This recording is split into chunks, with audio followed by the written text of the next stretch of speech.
Michael, it seems like the momentum of the war might be changing with all the drone strikes, but that's obviously someone who's not there. Do you think the momentum is changing or static? I think largely static. I think you have to look at, if anything, honestly, at this point, I would say Russia has had the momentum for a few months, if not the entire last year.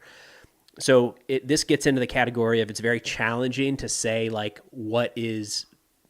how do you measure in the middle of a war who is winning or losing, which is why I don't make videos about that and dive into that subject, because just, you know what, the last week is such a perfect example.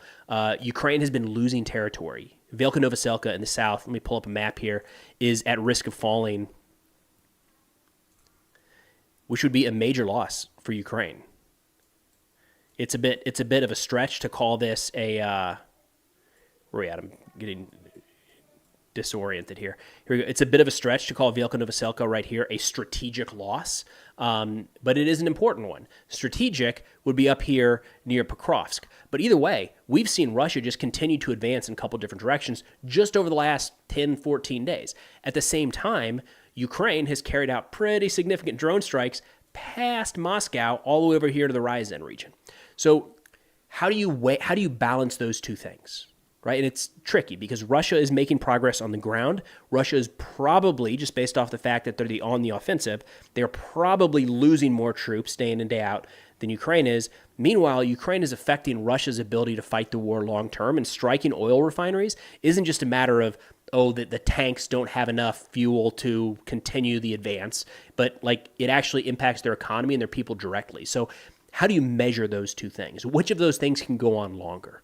And that's, I think that's kind of the nature of war. You have people in Ukraine making one assessment, people in Russia making the other. But when you really look at the tactical level, I would say that Russia has the momentum right now.